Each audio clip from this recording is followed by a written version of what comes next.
ஹல்லேலூயா, ஹல்லேலூயா, ஹல்லேலூயா. கர்த்தர் நல்லவர். ஹல்லேலூயா, ஹல்லேலூயா.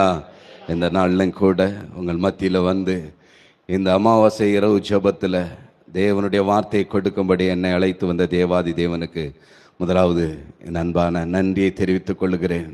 அவருக்கு மகிமை கனத்தை செலுத்துகிறேன்.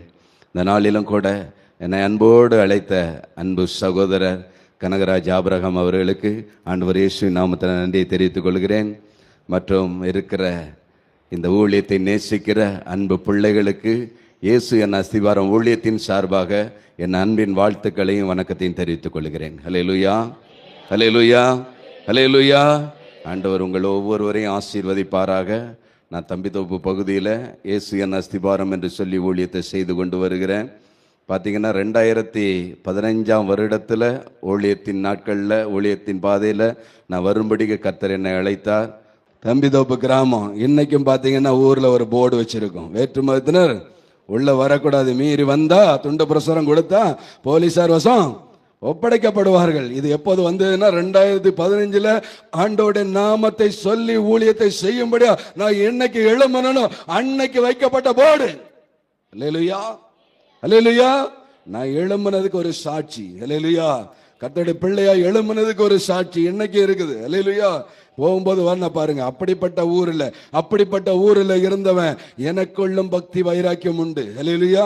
ஆண்டவரை அறியாத குடும்பத்தில் பிறந்தாலும் ஆலயம் இல்லாத ஊரில் வளர்ந்தாலும் அந்நிய தேவர்களை ஆராதிக்கிறேன் தகப்பனுடைய பாரம்பரியத்தில் பவுல் எப்படி அதே போல பக்தி வைராக்கியம் உள்ளவன். அல்லேலூயா, அல்லேலூயா. பவுல் சொல்றாரு, என் வயதுள்ள இளைஞர்களை பார்க்கலாம், நான் பக்தியில தேறினவன், பாரம்பரியத்தில் தேறினவன் என்று சொல்லுகிறாரு. அதே போலதான் நானும் என் தகப்பனுடைய பாரம்பரியத்தில் ஐயா வழியில அந்த ஐயாவை தேடுறதுல அவ்வளவு பக்தி வைராக்கியம் உள்ளவனா இருந்தேன். அல்லேலூயா.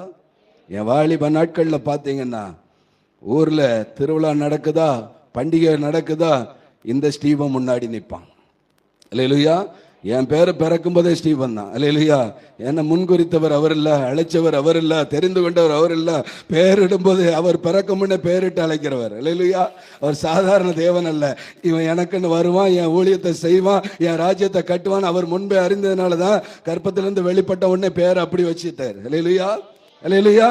யாரும் குற்றம் சாட்ட முடியாது, இடையில வந்தவன். அல்லேலூயா. பிறப்பிலே கிறிஸ்தவன் தான். ஆமென். அல்லேலூயா. அன்னைக்கு பேரிட்டு அழைச்ச அந்த ஸ்டீபன் அன்னைக்கு முன்னாடி நிற்கணும். அந்த ஆலயத்தில் என்ன ஃபங்க்ஷன் நடந்தாலும் ஸ்டீபன் எங்கப்பா, அவனை கூப்பிடுங்க, அப்போ தான் 4 பேர் உள்ளே வருவான்னு சொல்லுவாங்க. அப்படி என்னை சூழ்ந்து ஒரு வாலிப கூட்டம் இருக்கும். அல்லேலூயா. அப்படி இருப்போம். காமராஜர் பிறந்த நாள் வருதா, சின்ன பிள்ளைகளுக்கெல்லாம் விளையாட்டு வச்சு போக்கு நோட்டெல்லாம் கொடுத்து அவங்கள கனப்படுத்துறதுல, அவங்கள விளையாட வைக்கிறதுல, உற்சாகப்படுத்துறதுல அப்படி முன்னாடி நிற்பேன். வாலிபர்கள தேறினவன், வாலிபர்ல எல்லா காரியத்திலையும் உற்சாகமா செய்கிறவன். அப்படி வைராக்கியமா இருந்தனா பக்தியிலும் வைராக்கியம் கொண்டவன். ஆண்டவர் அல்லாத தெய்வம் தான், ஆராதனைக்கு உரிய தெய்வம் அல்லதான். ஆராதி எனக்கு தெரியாது, தகப்பனுடைய பாரம்பரியத்தில் வந்ததுனால தகப்பன் கொண்ட பாரம்பரியத்தில் அப்படியே வளர்ந்தவன், ஊறினவன். அந்த ஐயாவளி கோயிலில் திருவிழா நடக்கும். ஆவணி மாதம் திருவிழா வரும். ஞாயிற்றுக்கிழமை திருவிழா வருதுன்னா அதுக்கு முந்தின ஞாயிற்றுக்கிழமை 1 வாரத்துக்கு முன்பு நாங்கள் விரதம் இருப்போம். அல்லேலூயா. 1 வாரத்துக்கு முன்பாக விரதம் இருப்போம். அப்படி 1 வாரத்துக்கு முன்பாக விரதம் இருக்கும்போது ஒரு வேளை சாப்பாடு தான் சாப்பிடுவோம். அல்லேலூயா. மத்தியானம் ஒரு வேளை மட்டும்தான் சோறு சாப்பிடுவோம். அது வீட்டில் போய் சாப்பிட மாட்டோம். நாங்களா ஆண்கள் எல்லாம் எத்தனை பேர் விரதம் இருக்கோமோ அத்தனை பேர் சேர்ந்து விறகு எடுத்துக்கொண்டு நாங்களே பானை சட்டி வாங்கி அதில் பொங்கி அதில் சமைச்சு சாப்பிடுவோம். காப்பி குடிப்போம், காலையில் காப்பி குடிப்போம். அது தேங்காவோ இல்லை பொரிகடலையோ போட்டு குடிப்போம். கடுங்காப்பியில் தான் குடிப்போம். அதுவும் பால் ஊற்றி குடிக்க மாட்டோம், அது சிரட்டையில் தான் குடிப்போம். அல்லேலூயா. கிளாஸ்ல குடிக்க மாட்டோம், சிரட்டையில குடிப்போம். அப்படி பக்தியா வளருவோம். அப்படி பக்தியில இருக்கும்போது 1 வாரம் முழுவதும் அந்த விரதத்தை கடைபிடிச்சு 1 வாரம் முடிய போற நேரத்தில் அடுத்த வாரம் ஞாயிற்றுக்கிழமை திருவிழா, முந்தின நாள் சனிக்கிழமை என்ன செய்வோம்னா இங்க இருந்து புறப்பட்டு முட்டப்பதி அல்லது சாமிதோப்பு பகுதிக்கு போவோம். எதுக்கு? அங்க இருந்து புனித நீர் எடுத்துக்கொண்டு வரணும் இந்த ஐயாவுக்கு திருவிழா நடத்துவதற்கு. அல்லேலூயா.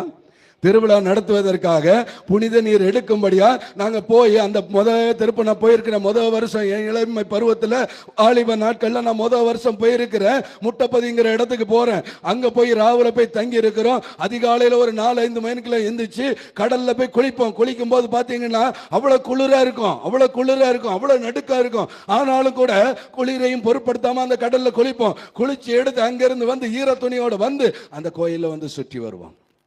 அல்லேலூயா. அந்த முட்டைப்பதி ஐயாவளி கோயில்ல அரகரா சிவசிவா சொல்லி அதை 3 முறை சுத்தி வருவோம். சுத்தி வந்து அந்த கோயிலுக்குள்ள போவோம். அங்க போய் சாமி கும்பிடுவோம். அந்த சாமி கும்பிட்டு அந்த புனித நீரை வச்சு அதுக்கு பூவெல்லாம் சுத்தி அதெல்லாம் அலங்கரிச்சு அதை எங்களுடைய தலைமை பூசாரிகிட்ட கொடுத்துருவாங்க. அவர் அதை வாங்கிக்கிட்டு அங்க கொடுக்கிற ஒரு கலசம் கஞ்சை குடிப்போம். அந்த கஞ்சை குடிச்சிட்டு அங்க இருந்து நடக்க ஆரம்பிப்போம். அல்லேலூயா, அல்லேலூயா. எப்படி இருந்தோம் பாத்தீங்களா? அல்லேலூயா. எனக்கு இந்த இடத்துல நிக்கிறேன். அல்லேலூயா. எங்கோ நான் வாழ்ந்தேன், அறியாமல் அலைந்தேன், என் நேசர் தேடி வந்தேன். எங்கோ நான் வாழ்ந்தேன், அறியாமல் அலைந்தேன், என் நேசர் தேடி வந்தேன். நெஞ்சார அணைத்து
பாருங்க, அந்த கோயில்ல ஒரு கலசம் கஞ்சி கொடுப்பாங்க.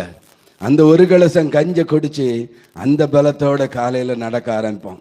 காலையில நீங்க பாத யாத்திரை போகும்போது பாத்தீங்கன்னா நல்ல இதமான சூழ்நிலையா இருக்கும். நல்ல காலை வேளையில நல்ல அழகா இருக்கும். பாத யாத்திரை போறதுக்கு ஒரு கடினமும் இருக்காது. அழகா உற்சாகமா ஓடிடுவோம். நாங்க வாலிபர்கள்ங்கிறதுனால உற்சாகமா ஓடி ஓடி வருவோம். எங்களுக்கு முதியோர்கள்லாம் பின்பாக அப்படியே நடந்து அவங்க ஒரு சீரை வருவாங்க. நாங்க உற்சாகத்தின் மிகுதினால ஓடி ஓடி வருவோம். அல்லேலூயா. அப்படி ஓடி ஓடி வரும்போது கொஞ்சம் நேரம் ஆகும். ஒரு 10-11 மணி ஆனோடனே கொஞ்சம் வெயில் அதிகமாயிரும். வெயில் அதிகமானோடனே கொஞ்சம் வேர்வை சிந்த ஆரம்பிச்சிடும். அப்போ உடல்ல கொஞ்சம் கடினப்படும். அப்போ என்ன பண்ணுவோம்னா கொஞ்சம் வேகமாக ஓடி போய் ஒரு மரத்தடி நிழல்ல நிற்போம். எல்லாரும் வந்த பிறகு அந்த கூடவே ஓடிக்குவோம். இப்படி ஓடி ஓடி ஓடி வந்து ரோஸ்மியாபுரம்ங்கிற இடம் எத்தனை பேருக்கு தெரியும்? பனகுடி பக்கத்தில் ரோஸ்மியாபுரம்னு இருக்குது. அந்த ரோஸ்மியாபுரத்தில் ஒரு ஐயாவளி ஆலய கோயில் இருக்குது. அந்த கோயிலில் வச்சு எங்களுக்கு மதியான ஆகாரம் கொடுப்பாங்க. அதற்காக ஆயத்தப்படுத்தி வச்சிருப்பாங்க. அந்த ஆகாரத்தை புசிப்பதற்காக நாங்கள் அந்த கோயிலுக்குள்ளே வருகிறோம். வந்து அந்த கோயிலுக்குள்ளே போய் நாங்கள் மறுபடியும் அந்த ஐயாவை ஆராதிக்கணும். ஆராதித்து முடிஞ்ச பிறகுதான் அந்த சாப்பாடை சாப்பிடணும். உள்ள கோயிலுக்குள்ளே போகிறேன். இதுதான் முதல் தடவை ரோஸ்மியாபுரம் கோயிலுக்குள்ளே போகிறேன். இதுவரை நான் இந்த பாத யாத்திரை மேற்கொண்டது கிடையாது. அப்படிப்பட்ட இடங்களுக்கு நான் போறது கிடையாது. முதல் தடவையா போயிருக்கிறேன். அந்த அந்நிய தேவருடைய ஆலயத்துக்குள்ள போயிருக்கிறேன். அந்த கோயிலுக்குள்ள போய் நிற்கும் போது அங்க சங்கு சத்தம் சேண்டி அடிச்சு ஐயா சிவசிவ அரகரா என்று சொல்லி பாடும்போது அந்த தேவர்களுக்கு ஆராதனை செய்யும் போது அந்த இடத்துல என்னை சூழ்ந்து கொண்டது ஒரு இருள். ஒரு காரிருள் வந்து என்னை மூடிக்கொண்டது. அப்படியே அந்தகாரம் என்னை சூழ்ந்து கொண்டது. இருக்கிற ஜனங்கள் ஒவ்வொருவரும் ஒரு நிழல போல ஒரு நிமிஷத்துல மாறிட்டாங்க. பட்ட பகல்ல மத்தியான வேலையில மத்தியான நேரத்துல அந்த கோயிலுக்குள்ள நிற்கும் போது அப்படிப்பட்ட இருள் என் வாழ்க்கையில பார்த்தது கிடையாது. அப்படிப்பட்ட அந்தகாரத்தை நான் பார்த்தது கிடையாது. ஒரு நிமிஷத்துல இருள் சூழ்ந்து கொண்டது. காரிருள் சூழ்ந்து கொண்டது. அப்படியே படபடத்து வேத்து விறுவிறுத்து எனக்குள்ள என்ன நடக்குன்னு தெரியல. ஏன்னா இப்படிப்பட்ட இருளை என் வாழ்க்கையில பார்த்ததில்லை. அப்படியே ஒரு நிமிஷத்துல என்னோடு கூட வந்த சக மனிதர்களும் சகோதரர்களும் அப்படியே நிழல போல மாறிட்டாங்க. ஒரு போட்டோ நெகட்டிவ்ல ஒரு மனுஷனோட பார்க்கலாம், நிழலா பார்க்கலாம். ஆனா அதை கழுவி பிரண்டி போட்டாதான் இன்னார் என்பது முகம் தெரியும்.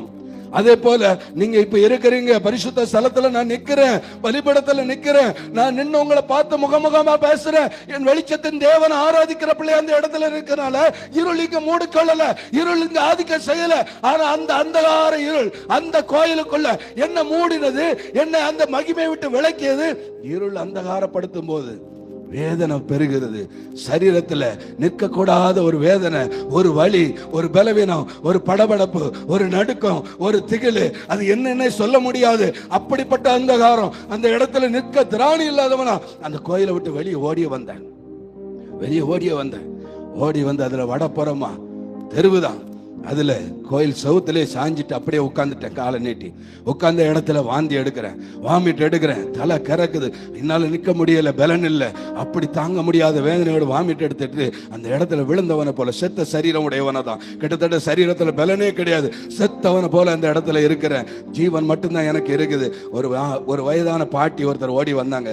அந்த பாட்டி ரோஷமபுரம் ஊருக்காரங்க ஓடி வந்தாங்க. இந்த மனுஷனுக்கு என்னாச்சு, இந்த பையனுக்கு என்னாச்சு என்று சொல்லி விசாரிக்கும் போது முதல் திருப்ப விரதம் இருந்து வந்திருக்கிறான். பாத யாத்திரை வந்தான். மத்தியான சாப்பாட்டுக்காக இந்த இடத்துக்கு வருகிறோம். இந்த கோயிலுக்குள்ள போய் நாங்க எல்லாம் சங்கு சத்தத்தோட சேண்டி அடிச்சு ஐயாவை ஆராதனை செய்தோம். ஆனா இவனுக்குள்ள என்ன நடந்துன்னு தெரியல. இவன் ஓடி வந்து இந்த இடத்துல வாந்தி எடுத்து விழுந்து கிடக்கிறான், என்னன்னு தெரியல அப்படின்னாங்க.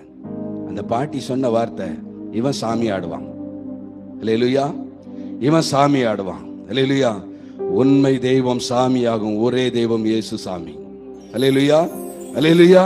இன்னைக்கு அந்த பாட்டி சொன்ன தீர்க்க தரிசனம் மெய்யா இருக்கிறது. அல்லேலூயா, அல்லேலூயா. அப்படி சொன்னாங்க. சொன்ன பிறகு நான் எழுந்தேன், என் முகத்தை கழுவுனேன். அதுக்கு பிறகு ஆகாரம் புசிக்கிறதுக்கு என் சரீரத்தில் பலன் கிடையாது. அல்லேலூயா.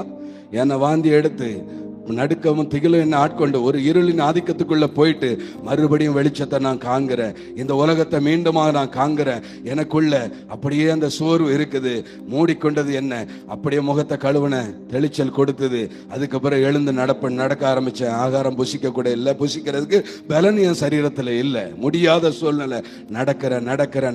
நடந்து வருகிற மத்தியானம் ஆன உடனே வெயிலின் தாக்கம் அதிகமாகும், வெயிலின் உஷ்ணம் அதிகமாகும். அப்போது நடக்கும்போது கால்களுக்கு கீழே கிடக்கிற ஒரு சின்ன கல்லு கூட முள்ள போல மாறிடும். இந்த காலு எவ்வளவு கரடு முரடா இருந்தாலும் நடக்க அப்படியே பஞ்சு போல மாறிடும். அந்த வெயிலின் சூட்டினால தார் ரோட்ல நடக்கும் போது பஞ்சு போல என் பாதம் மாறி அந்த முள்ளு போல கல்லெல்லாம் குத்த அந்த வேதனையினால என்னோடு கூட வந்த சகோதரர்கள்லாம், என்னுடைய வயதுக்கு ஒத்தவர்கள், என்னோடு கூட சேர்ந்த இளைஞர்கள்லாம் என்ன செஞ்சாங்கன்னா ஓடியே போவாங்க. அப்படி இல்லைன்னா ஏதாவது வாகனம் வந்தா அதுல ஏறி போயிருவாங்க. அல்லேலூயா. ஏதாவது லிப்ட் கொடுங்க, நாங்க போயிடுறோம், இந்த வெயிலின் வேதனை தாங்க முடியல, இதுல என்னால நடக்க முடியல என்று சொல்லி அவர்கள்லாம் வாகனத்தை மறிச்சு அதுல ஏறி போய் எங்காவது பக்கத்து ஊர்ல போய் நிற்பாங்க, எங்களோடு கூட சேர்ந்து நடக்க ஆரம்பிப்பாங்க. அல்லேலூயா. ஆனா நானும் என் வயதுள்ள இளைஞர்களை காட்டிலும் பக்தி வைராக்கியம் உள்ளவனா என் தேவனுக்கு, என் தகப்பனுடைய தேவனுக்கு நான் பாத யாத்திரை வந்திருக்கிறேன். இதை நடந்தே தான் நான் நிறைவேற்றுவேன். எந்த வாகனத்திலையும் ஏற மாட்டேன். எவ்வளவு வழி வந்தாலும் சரி, என் காலு புண்ணானாலும் சரி, நான் நடந்தே தீர்வேன் என்று சொல்லி பக்தி வைராக்கியத்தோடு நடந்தவனா. அல்லேலூயா. நிறைய பேர் சொல்லுவாங்க, விரதம் இருந்து இப்படி வரும்போது இளைப்பாறுதலுக்காக கடவுள் மழையை கூட தருவார், அப்போ இந்த பாதத்துல கொஞ்சம் இளைப்பாறுதல் உண்டாகும்னு சொல்லி மழை வரட்டுமே என்று சொல்லி கூட வருவாங்க. அல்லேலூயா. ஆனா அந்த சூழ்நிலையும் கடும் வெயிலின் தாக்கத்தினால நான் நடந்து வந்து களக்காடு பகுதியில தெற்கு ஓரத்துல ஒரு பெந்தைகோஸ்தே சபை இருக்கு. எத்தனை பேருக்கு தெரியும்? அல்லேலூயா. பெந்தைகோஸ்தே சபை இருக்கு. அந்த சபையின் பக்கத்துல தான் கர்த்தர் என்ன உட்கார வச்சார். அந்த இடத்துல வந்து என்னுடைய ஊருக்காரங்க எல்லாம் விரதம் இருந்து வந்த அத்தனை பேரும் அந்த இடத்துல வந்து உட்கார்ந்து இருக்கிறோம். அங்கே ஒரு பாலம் இருக்கும், ஏத்தால பார்த்தீங்கன்னா ஒரு சின்ன குளம் மாதிரி ஒன்று இருக்கும், இல்லையா ஊர்னி மாதிரி இருக்கும், அது பக்கத்தில் பாலம் இருக்கும். அந்த பாலத்தில் வந்து உட்கார்ந்துருந்தோம். எதற்காக உட்கார்ந்துருக்கிறோம்? எதற்காக அந்த இடத்துல வந்து விரதம் இருந்து வந்தவங்க பாத யாத்திரை வந்து அந்த இடத்துல உட்கார்ந்துருக்கிறோம். ஊர் ஜனங்கள் எல்லாம் திருவிழாக்காக புனித நீர் எடுத்துக்கொண்டு தேவ பக்தி உள்ள பிள்ளைகள் கடந்து வருகிறாங்க. அவர்களை எதிர்கொண்டு நாம போகணும் என்று சொல்லி மேல தாளத்தோடு ஊர் ஜனங்கள் எல்லாம் எதிர்கொண்டு வருவாங்க. அல்லேலூயா. எங்களை அழைத்து வருவதற்காக நல்ல மேலதாளத்தோடு எதிர்கொண்டு வரும்போது அந்த இடத்துல வந்து மேலதாளங்களை அடித்து கொண்டு அவர்கள் எதிர்கொண்டு வருகிறத அந்த சத்தத்தை அந்த கீத வாத்தியங்களை கேட்கும் போது என்னை அந்த கோயிலுக்குள்ள ரோஸ்மியாபுரம் கோயிலுக்குள்ள ஆட்கொண்ட அதே இருள் திரும்பவும் என்னை மூடிக்கொண்டது. திரும்ப அந்தகாரம் என்னை சூழ்ந்து கொண்டது. வேதனை திகில் என்னை பிடித்தது. நடுக்கமும் பயமும் எனக்குள்ள வந்தது. என்ன நடக்குதுன்னு எனக்குள்ள தெரியல. அந்த வேதனை தாங்க முடியாம ஏத்தாப்புல பாத்தீங்கன்னா இன்னைக்கு கம்பு கடெல்லாம் வச்சிருக்கிறாங்க. அது ஒரு நேரத்துல விவசாய நிலம். அல்லேலூயா. அந்த வயக்காட்டுக்குள்ள ஓடிட்டேங்க. வயலுக்குள்ள ஓடிட்டேன். என்னை காத்து கொள்ளும்படியா கர்த்தர் என்னோடு இருந்தபடினால அந்த வயக்காட்டுக்குள்ள என்னை கொண்டு போயிட்டாரு. போய் நிக்கிறேன். எல்லாரும் மேலதாளத்தோட பின்பாக வந்துட்டாங்க. ஒரு ஜனங்கள்லாம் வந்துட்டாங்க. என்னை யாரும் தேடக்கூட இல்லை. அல்லேலூயா. நம்மோடு கூட வந்தவன்ல அவன் என்ன ஆன ஏதான அல்லேலூயா. எல்லாருடைய கண்களுக்கும் மறைவாய் காரியத்தை நடத்தி கொண்டிருந்தார். அல்லேலூயா. இப்போது சாட்சியா நான் வெளிப்பட வேண்டும் என்பதற்காக நான் பின்பாக நடந்து வருகிறேன். எல்லாரும் ஊருக்கு வந்தாச்சு. ஊருக்கு வந்து மேல தாளத்தோட அந்த ஐயாவளி கோயில்ல நின்று ஐயாவுக்கு ஆராதனை எடுக்கிறேன் என்று சொல்லி அந்த இடத்துல மேல தாளங்களோட தீபம் காட்டி தூபவர்க்கங்களை காட்டி அவர்கள் மகிமையின் அந்த மகிமையை கணத்தையும் அந்த தேவர்களுக்கு செலுத்தும் போது அந்த இடத்துல நான் மெதுவாக நடந்து வந்து மறுபடியுமாக என் கோயில்ல அந்த என் ஊர் முனையில் இருக்கிற அந்த ஐயாவளி கோயில்ல முன்பாக அந்த சைடுல வந்து நிக்கிறேன். நிக்கவும் மறுபடியும் அதே அந்தகாரம், அதே இருள், அதே இருள், அதே அந்தகாரம், அதே அந்தகாரம் என்ன மீண்டுமாக மூடிக்கொள்கிறது. என்ன நடக்குன்னு எனக்கே தெரியல. நான் பார்க்கிறேன் கோயில்ல நிக்கிற ஒவ்வொரு பிள்ளைகளையும் பார்க்கிறேன். எல்லாரும் இருளுக்குள்ள நிக்கிறாங்க. எல்லாரும் நிழல போல இருக்கிறாங்க. ஒருவருடைய முகமும் எனக்கு தெரிய மாட்டேங்குது. ஒருவருடைய உருவம் நிழல போலதான் எனக்கு தெரியுதே தவிர இன்னார் என்பதை என்னால் அறிய முடியல. அத்தனை பேரும் அந்தகாரத்துக்குள்ள நின்று அந்த தேவர்களை வழிபட்டு கொண்டு இருக்கிறாங்க. அந்த இருளின் ஆதிக்கம் என்ன என்பதை என் தேவன் எனக்கு காட்டினார். என் தேவன் எனக்கு காட்டினார். என் தேவன் எனக்கு காட்டினார்.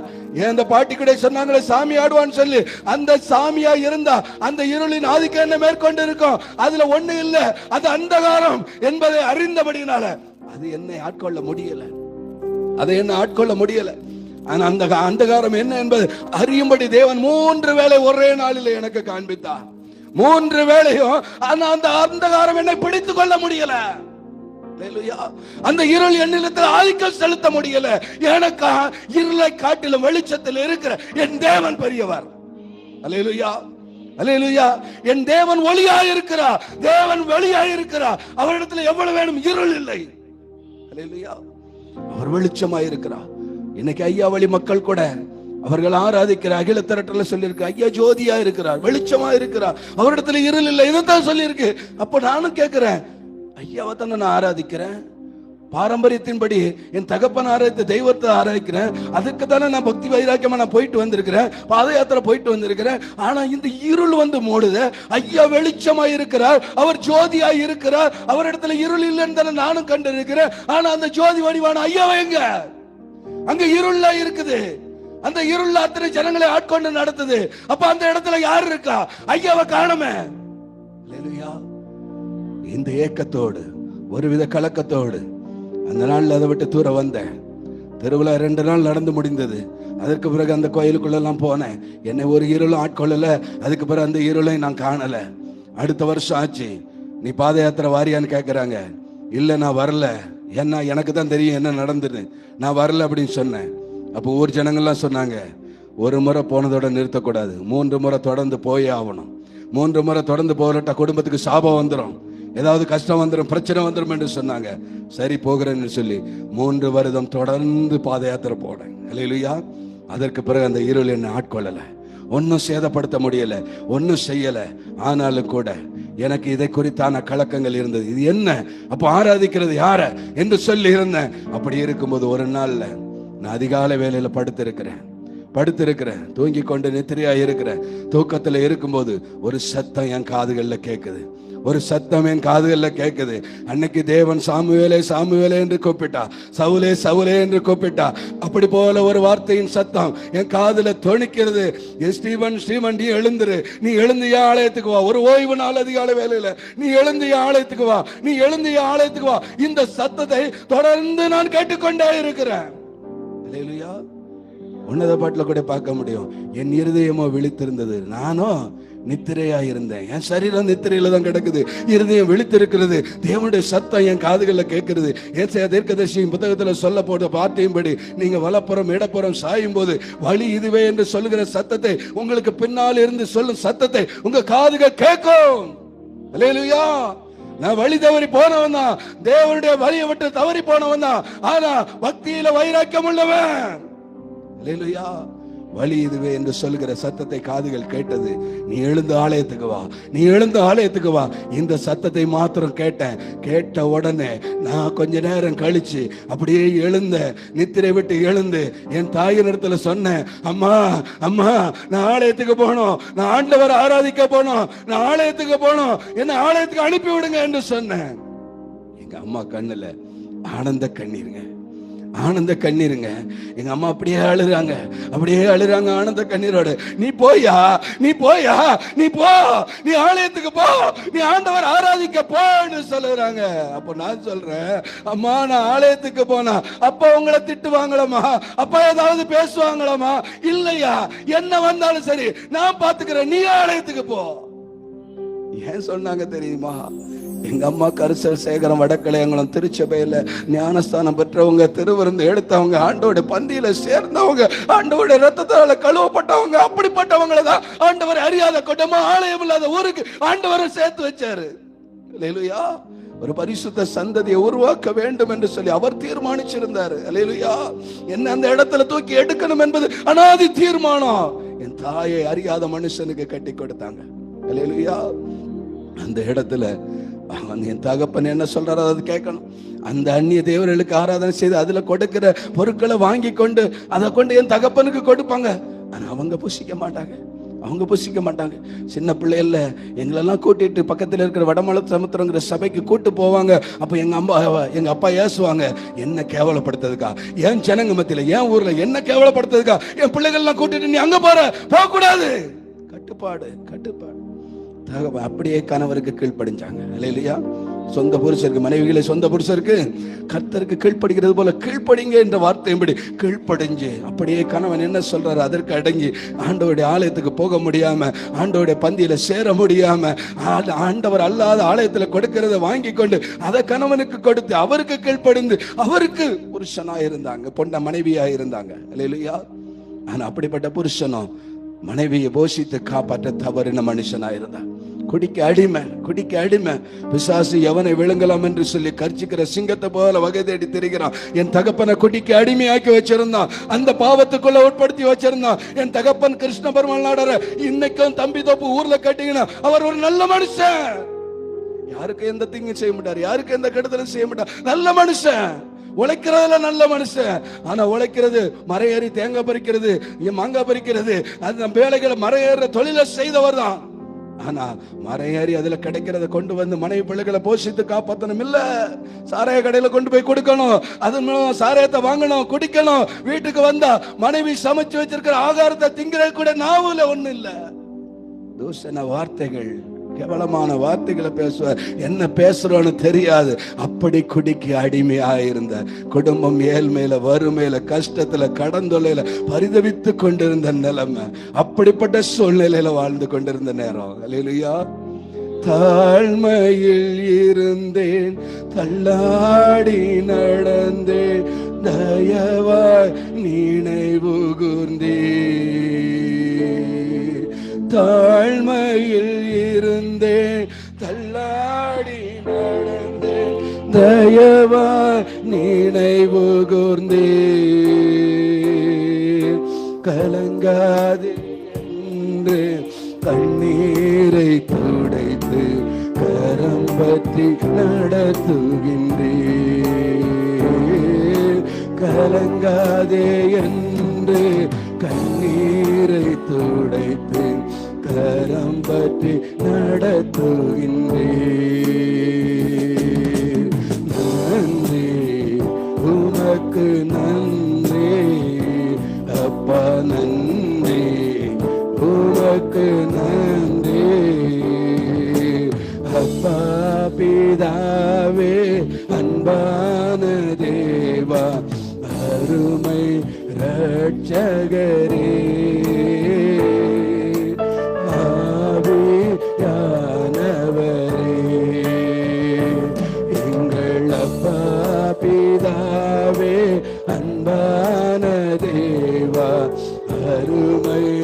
ரட்சகரே ஆவியானவரே. அல்லேலூயா, அல்லேலூயா. ஆண்டவர் அறியாம அப்படி தூரம் போய் கிடந்தேன். அவ்வளோ தாழ்மையில கடந்துள்ள கஷ்டத்துல, அவ்வளோ நெருக்கத்துல தான் நான் இருந்தேன். ஆண்டவரை அறியலை, அந்நிய தேவர்களை ஆராதித்து வந்தேன். சூழ்நிலைகள் அப்படியாக இருந்தது. ஆண்டவர் பாருங்க என்னோடு கூட பேசினார். எழுந்து ஆலயத்துக்கு வான்னு சொன்னார். எழுந்து ஆலயத்துக்கு போனோன்னு என் தாயிடத்துல சொல்லும்போது ஆனந்த கண்ணீர். ஏன்னா மூத்த சகோதரன் எதுலையுமே பக்தியா இருக்க மாட்டான். ஆனா நானும் பார்த்தீங்கன்னா பக்தியில பாரம்பரியத்தில் ஊருனவன். ஏன்னா என் சித்தப்பா சாமியாடி, அதே போல நானும் சாமியாடுவன் ஊரு நினைச்சது. அந்த ஊருக்கு மத்தியில நானும் பக்தியா இருந்து 3 வருஷம் விரதம் இருந்து அந்த பாத யாத்திரை மேற்கொண்டவன். இவ்வளவு பக்தியா இருந்தவன் ஆண்டவரை ஆராதிக்க போகிறேங்க, ஜீவனுள்ள தேவனை ஆராதிக்க போகிறேங்கிறான், உயிருள்ள தெய்வத்தை ஆராதிக்க போகிறேங்கிறான்னு சொல்லி எங்க அம்மா கண்ணீர்ல அப்படி கண்ணீர். பரவாயில்ல நீ போ, என்ன நிந்தை வந்தாலும் சரி, என்ன பாடு வந்தாலும் சரி, உன் தகப்பனால என்ன கஷ்டம் வந்தாலும் சரி, நான் தாங்கிக் கொள்கிறேன், சகித்துக் கொள்கிறேன், நீ போ ஆண்டவரை தேட என்று சொல்லி என்ன அனுப்பி விட்டாங்க. அப்ப நான் ஆண்டவர் எங்க அம்மாட்ட கேட்டேன், அம்மா ஆலயத்துக்கு போறோமா, ஆண்டவரை ஆராதிக்க போறோமா, முதல்ல திருப்ப போறோமா, ஆலயத்துல போய் தனியா போய் ஆராதிக்க போகிறேன், ஆண்டவருக்கு காணிக்க கொடுக்கணுமே, என்னம்மா காணிக்க கொடுப்பேன், ஒரு 10 ரூபா தாங்கலம்மா அப்படின்னு சொல்லி கேட்டேன். 10 ரூபா உண்மையா எங்க அம்மாட்ட இல்லைங்க. ஒரு 10 ரூபாய்க்கு வழி இல்லை. போனாங்க, அக்கம் பக்கத்தில் உள்ள வீடு வாசல ஏறுறாங்க, என் பிள்ளை ஆலயத்துக்கு போற ஒரு 10 ரூபா தாங்க, என் பிள்ளை ஆலயத்துக்கு போற ஒரு 10 ரூபா தாங்க, என் பிள்ளை ஆலயத்துக்கு போற ஒரு 10 ரூபா தாங்க. அப்படிப்பட்ட கஷ்டம். ஏன்னா 20 ரூபாய் 25 ரூபாய் சிட்டா வட்டிக்கு வாங்குற நிலைமை அன்னைக்கு. அவ்வளவு கடந்துள்ள கஷ்டம். எங்க அம்மா 10 ரூபாய கடன் வாங்கி கொண்டு வந்து அதை கொடுத்து அதை கொண்டு போய் ஆலயத்துல உன்னதமாக ஆண்டவருக்கு பலியா செலுத்தி ஆண்டவரை ஆராதிக்க போனேன். அல்லேலூயா. ஆராதிக்க போன எனக்கு ஆண்டவரை ஆராதிக்க தெரியாது, வேத வசனம் தெரியாது, ஜெபிக்க தெரியாது, ஆராதனை வேலையில எப்படி இருக்கணும் எனக்கு தெரியாது. அன்பான பிள்ளைங்க இருக்கிறீங்க, சிறு பிள்ளையில இருந்தே ஞானப்பாலாகிய திருவசனத்துல வளர்ந்துருக்கீங்க. வேத வசனங்களை பள்ளிக்கூடத்துல வேத வசனங்களை நீங்க தேவாலயத்துல சொல்றீங்க. அப்படிப்பட்ட அனுபவமே எனக்கு கிடையாது என் வாலிப நாட்கள் வர. இல்லையா, ஒண்ணுமே தெரியாதவனா போய் உட்கார்ந்து இருப்பேன். போதிக்கிற வார்த்தைகள் எனக்குள்ள கிரியை செய்யாது. ஏதோ ஒரு மாம்சத்துல உட்கார்ந்து அப்படியே தூங்கினாலும் தூங்கிடுவேன், எஞ்சி போனாலும் போயிடுவேன். இல்லையா, அப்படியே இருந்தேன். அப்படி இருந்த என்ன தான் ஆவியானவர் பலப்படுத்தினார். வசனத்தை கேட்க ஆரம்பிச்சேன், வார்த்தையை உட்கொள்ள ஆரம்பிச்சேன், அவருடைய சமூகத்தில் என்ன அர்ப்பணிக்க ஆரம்பிச்சேன், நல்ல ஜெபிக்க ஆரம்பிச்சேன். ஜெப தாகத்தை கொடுத்தார், ஆவியின் அபிஷேகத்தை கொடுத்தார், என்ன ஒரு நல்ல போதகனா ஏற்படுத்தினார். 2015 முதல் ஆண்டவருடைய ஊழியத்தை செய்யும்படியான அழைப்பை கொடுத்தார். அது முதல் இன்னைக்கு வர ஆண்டவருக்காக ஓடுகிற சொந்த ஜனங்கமத்தில் எதிர்ப்பு தான், உபத்திரவம் தான், கஷ்டம் தான், கண்ணீரோடு தான் ஒவ்வொரு நாளும் ஊழியம் செய்யறோம். அல்லேலூயா, அல்லேலூயா. ஊழியம் செய்ய வந்த அப்படி வந்த என்ன ஆண்டவர் உயர்த்த ஆரம்பிச்சாரு. சொந்த ஊர்ல களக்காடு பகுதியில 10 வருஷமா ஜீசஸ் ஹோட்டல் ஒரு ஹோட்டல் ஆரம்பிச்சேன். ஹோட்டல் தொழிலே தெரியாது, எந்த ஹோட்டலும் போய் வேலை செஞ்சது கிடையாது. ஆனா ஆண்டவருடைய நாமத்தினால ஹோட்டல் ஆரம்பிச்சேன். பேர் ஜீசஸ் ஹோட்டல் வச்சேன். என்னப்பா ஜீசஸ் ஹோட்டல்னு பேர் வைக்க, உனக்கு தொழிலே தெரியாது, எப்படி செய்ய போகிற? எல்லாம் என்ன ஆண்டவர் பார்த்துக் கொள்வார். அல்லேலூயா. எல்லாம் என் ஆண்டவர் பார்த்துக்கொள்வார். அவருடைய நாமத்துக்கு நீ ஏதாவது களங்கம் உண்டாக்கிடுவே இல்ல, அவருடைய நாமத்துக்கு மகிமை வரும். அல்லேலூயா. இன்னைக்கும் அந்நிய மனுஷர்களை கூப்பிட்டு நீ ஆண்டோட பேரை சொல்லு, இயேசுன்னு சொல்லு, நான் சொல்ல மாட்டான். ஆனா என் கடைக்குள்ள வந்து நீ எங்க இருக்கன்னு கேட்டா நான் ஜீசஸ் ஹோட்டல்ல இருக்கேன்னு சொல்லுவான். அல்லேலூயா, அல்லேலூயா. என் தொழிலையும் அவருடைய நாமம் மகிமைப்பட்டு கொண்டு இருக்குது. அல்லேலூயா. 10 வருஷம் களக்காட்டில் கடை வச்ச என்ன ஆண்டவர் சொந்த ஊர்ல எந்த ஜனங்க போடு வச்சு, இந்த ஊருக்காரன் சொல்லாத, என் உறவுக்காரன் சொல்லாதன்னு சொல்லி எந்த ஜனங்க என்ன வெறுத்தாங்களோ, ஆண்டவரை சொந்த ரட்சகரா ஏற்றுக்கொண்டதுக்காக வெறுத்தாங்களோ, அந்த ஊர் ஜனங்கள மத்தியில என் தகப்பன் அந்த குடும்பத்துல அந்த ஊர்ல வந்த பாரம்பரியத்துல வந்து என் தகப்பன் செய்யக்கூடாத என் பரலோக தகப்பன் எனக்கு செஞ்சாரு. 2 சென்ட் இடத்த ரோட்டோரத்துல தந்தாரு. அதுல 30 லட்சத்துக்கு மேல செலவழிச்சு ஒரு கடையை 3 கடையை கீழே கட்ட வச்சாரு. மேல என்ன செய்யணும் ஆண்டவரே, என்ன செய்யணும் ஆண்டவரை கேட்கும் போது, இந்த ஊர்ல பலிபீடம் இல்லையே, எனக்கு ஒரு பலிபீடம் வேணும்னு கேட்டாரு. பலிபீடத்தை கட்டியா தீர்வேன் என்று சொல்லி நான் விருப்பப்பட்டேன். அல்லேலூயா. ஆலயம் இல்லாத ஊரு, ஆண்டவரே அறியாத கிராமம். இந்த கிராமத்துல ஆண்டவருடைய சத்தம் கேட்கணும், இந்த கிராமத்துல ஒரு பலிபீடம் ஏற்படுத்தப்படணும் என்று சொல்லி நான் விரும்பின விருப்பத்தையும் செய்கைகளும் என் தேவன் நிறைவேற்றி கொடுத்தா. அல்லேலூயா. 2022 ஜெப வீட்டை கட்டி முடிச்சேன். ஆனாலும் 2 வருஷம் சும்மா தான் இருந்தது. 2024 முதல் அதில் ஊழியம் செய்ய ஆரம்பித்தேன். இயேசு என் அஸ்திபாரம் என்று சொல்லி மாதம் முதல் சனிக்கிழமை தோறும் சாயந்தர வேலையில் 6:30 மணிக்கு மேல 9 மணிக்கு வரை ஆண்டவருடைய ஊழியம் அந்த இடத்துல நடைபெற்று கொண்டு இருக்கிறது. அல்லேலூயா. 30 மாதங்கள் நடத்திட்டோம். ஆண்டவருடைய ஆசீர்வாதம் அந்த ஜனங்கள் மத்தியில் ஒருவேளை அந்த ஆராதனைக்கு கலந்து கொண்டாங்களோ இல்லையோ அவருடைய சத்தத்தை கேட்டுக்கொண்டே இருக்கிறாங்க. அல்லேலூயா. பலிபீடம் இல்லாத ஊர்ல பலிபீடத்தை ஏற்படுத்தி வச்சார். ஆண்டவரை அறியாத ஜனங்கள் மத்தியில் ஆண்டவரை அறிவிக்க வைத்தார். அல்லேலூயா. எல்லாரும் மத்தியிலும் சாட்சியா என்னை ஏற்படுத்தினார், என்னை உயர்த்தினார். அல்லேலூயா. அல்லேலூயா. அவரை தேடுகிற பிள்ளைகளை அவர் கைவிடுகிறதே இல்ல. அவருடைய நாமத்தை அறிந்தவர்கள் அவரை நம்பி இருப்பாங்க. அல்லேலூயா. அவரை நம்பின பிள்ளைங்களை அவர் ஒரு நாள் கைவிட மாட்டார். என்ன கைவிடலைங்க, என்ன கைவிடலைங்க, என்ன உயர்ந்த அடைக்கலத்துல வச்சிருக்கிறார். அல்லேலூயா. உயர் அடைக்கலத்தில் என்னை வைத்தவரே உந்தன் நாமத்தை நம்பிடுவே. உயர் அடைக்கலத்தில் என்னை வைத்தவரே உந்தன் நாமத்தை நம்பிடுவே. உம்மை போலொரு தேவன் பூமியில் அறிந்திடு உயிருள்ள தெய்வமே நீ. உம்மை போலொரு தேவன் பூமியில் அறிந்திடு உயிருள்ள தெய்வமே நீ. ஆனந்தமே நல்லும் பகலிலும் பாடிடுவே. இயேசுவே இயேசுவே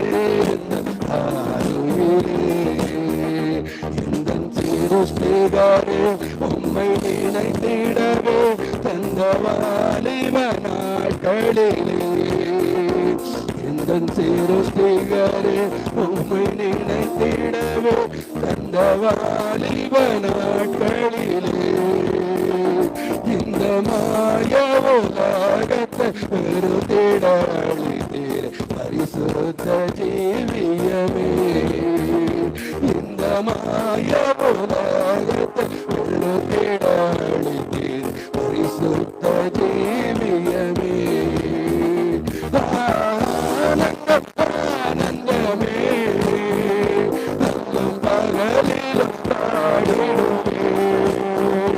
இயேசுவே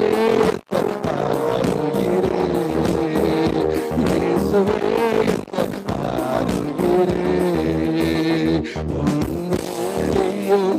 பெரும் பேர் போகலோ பண ஆசையும் நல்லவோ. பெரும் பேர் போகலோ பண ஆசையும் நல்லவோ. பரலோகத்தின் செல்வமே எல்லாரும் போதும் எனக்கு நீரே. பரலோகத்தின் செல்வமே எல்லாரும் போதும் எனக்கு நீரே. ஆனந்தமே பகலிலும் பாடிடுவே.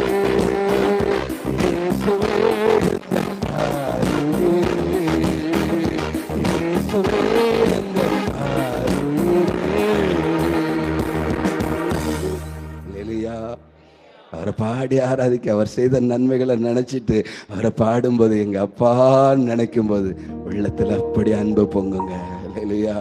அவருடைய செய்கையெல்லாம் நினைச்சு பார்த்தா அவர் அருகில அறிவுல வளர்ந்து பாருங்கணுங்க. இல்லையா? அவர் எவ்வளவாய் நம்ம நடத்தி இருக்கிறார். இல்லையா?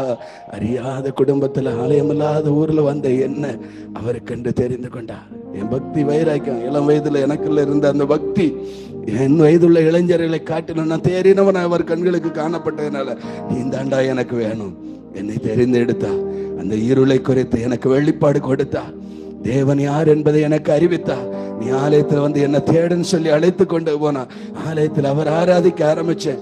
அவருடைய அன்பை வெளிப்படுத்தினா, ஆவியினால் அபிஷேகித்தா, போதக கிருபை எனக்கு தந்தா, சுவிசேஷ ஊழியத்தை தந்தா, சாட்சியா என்னை அறிவி என்று சொல்லி என்னை வெளிப்படுத்தினார். ஜனங்க மத்தியில ஊழியம் செஞ்சுட்டு வருகிறேன். இல்லையா?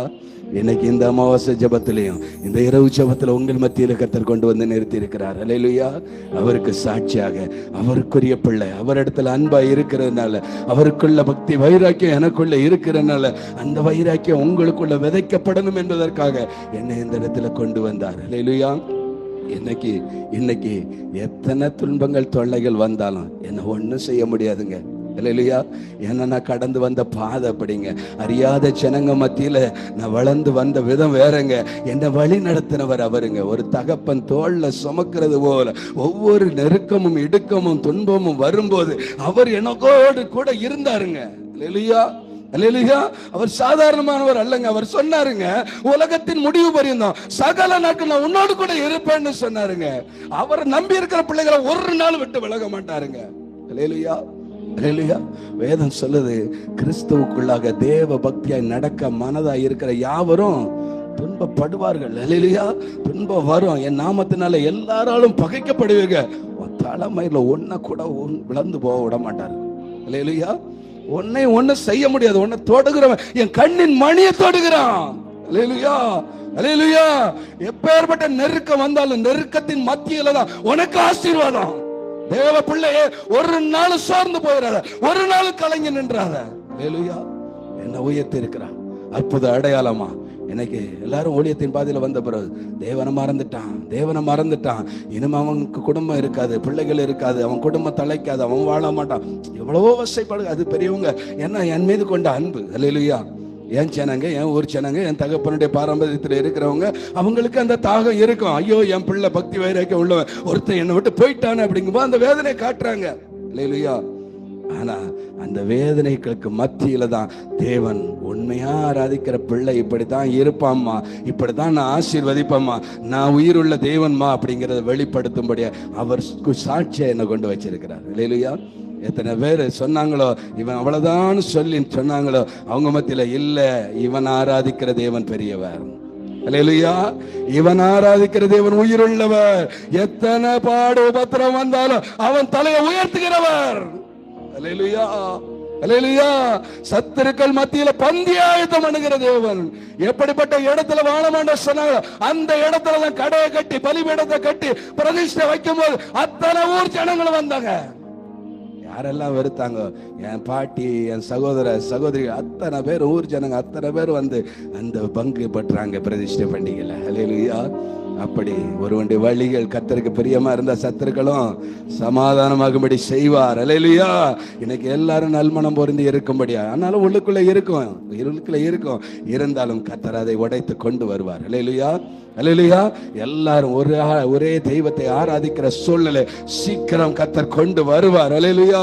அதனால நெருக்கம் வருது, துன்பம் வருது, தொல்லை வருது, கஷ்டம் வருது, ஒரு நாளும் நீ நிம்மதியை இழந்து போயிடுறத கர்த்தர் சமூகத்துல எப்போது களி கூர்ந்து சந்தோஷமாயிரு. அல்லேலூயா. மகிழ்ந்து களி கூறு. அல்லேலூயா. கர்த்தர் பெரிய காரியங்களை செய்வார். உங்க வாழ்க்கையில அற்புதத்தை செய்வார். நீங்களும் உங்க பிள்ளைகளும் சீயோன் பர்வதத்துல வாசமா இருக்கிற தேவனுடைய அற்புதமா அடையாளமா இந்த ஊர்ல நீங்க இருப்பீங்க, சாட்சியா இருப்பீங்க. அதற்காக தான் உங்களை தெரிந்தெடுத்தார், அதற்காக தான் உங்களை பிரித்து எடுத்தார், அதற்காக தான் உங்களை ஆசீர்வதித்து இருக்கிறார். அல்லேலூயா. குடும்பமாய் உயர்த்தி இருக்கிறார். இந்த அளவுக்கு இந்த இடத்துல கர்த்தரை மகிமைப்படுத்துகிற பிள்ளைகளா நாம இருக்கிறோம். அல்லேலூயா. அல்லேலூயா. நிந்தனைகள் போராட்டம் வந்து நீதியின் தேவன் தாங்கினாரே. நிந்தனைகள் போராட்டம் வந்து நீதியின் தேவன் தாங்கினாரே. நேசக்கோடி என்மேல் பறக்க நேசருக்க ஜீவித்திடுவேன். நேசக்கோடி என்மேல் பறக்க நேசருக்காய் ஜீவித்திடுவேன். நம்புவேன் இயேசுவை, நம்புவேன் இயேசுவை, நம்புவேன் இயேசுவை, நம்புவேன் இயேசுவை. காக்கும் கரங்கள் உண்டனக்கு காத்திடுவார் கிருபையா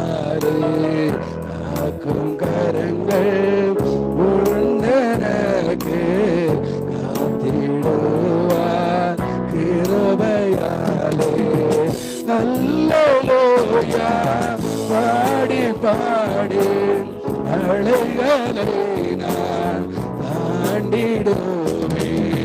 அல்லேலூயா பாடி பாடி அலைகளை நான் தாண்டிடுவே. நம்புவே இயேசுவே, நம்புவே இயேசுவே, நம்புவே இயேசுவே, நம்புவே இயேசுவே. அல்லேலூயா, அல்லேலூயா, அல்லேலூயா. உயிருள்ள சாட்சியா, உண்மையுள்ள சாட்சியா உங்கள் மத்தியில் நிறுத்தி இருக்கிறார். அல்லேலூயா. இதற்காகத்தான் என்னையும் தெரிந்து கொண்டார், உங்களையும் தெரிந்து கொண்டதற்கு ஒரு நோக்கம் உண்டு. அல்லேலூயா. உபத்திரம் வரும், ஊழியத்தின் பாதையில் வந்து உபத்திரம் வரும். பாட்டு போடாத, சத்தமா வைக்காத, ஜெபிக்காத, வேதம் வாசிக்காத, எவ்வளவு துன்பப்படுத்த முடியுமோ அவ்வளவு துன்பங்கள் வரும். அல்லேலூயா. என் செல்போனுக்கு கூட துன்பம் வருதுங்க. நான் கடந்த முறை ஒரு சாட்சி கொடுத்திருந்தேன். வாரம் ஒரு சாட்சின்னு சொல்லி நீங்கள் அடிச்சிங்கன்னா அதில் 85வது எபிசோடில் நான் பேசியிருப்பேன், என்னோட சாட்சி கொடுத்துருப்பேன். அந்த சாட்சியை அந்த யூடியூப் வந்து பாம்பேலேருந்து டெலிகாஸ்ட் பண்ணுறாங்க. அந்த டெலிகாஸ்ட் பண்ணுறவங்கள ஃபாலோ பண்ணுறவங்க வெறும் 75 பேர். இல்லையா? ஆனால் என்னுடைய சாட்சி பகிரப்பட்ட பிறகு அந்த யூடியூப்பில் போய் பார்க்குறேன், அது 285க்கு மேலே போயிட்டு. இல்லையா? அப்போ இது எப்படி நடந்ததுன்னு பார்த்தா 200க்கு மேலே என் ஊருக்காரங்க, என் ஜனங்க என்னுடைய சாட்சியை பார்த்துருக்குறாங்க. இல்லையா? என் வாழ்க்கை எப்படி மாறி இருக்கிறது என்பதை கர்த்தர் வெளிச்சம் போட்டு காட்டியிருக்கிறார். இல்லையா? சும்மா இருப்பானா சத்துரு? வாட்ஸ்அப்புக்கு என்னமோ அனுப்பி எடுத்து வாட்ஸ்அப்பே முடக்கிட்டான். இல்லையா? இன்னைக்கு ஐயா கூட என் ஃபோட்டோவை போடணும், தம்பி உங்கள் வாட்ஸ்அப்பில் அனுப்பி விடுங்களேன்னாங்க. ஐயா இன்னும் என் வாட்ஸ்அப் செயல்படலையா. இல்லையா? அப்படி தான் இருக்கிறோம். கிறிஸ்தவ பிள்ளைகளுக்கு துன்பம் வரும், என்ன வந்தாலும் சரி. இல்லையா? எழுந்து நிற்போமா, எழுந்து நிற்போமா.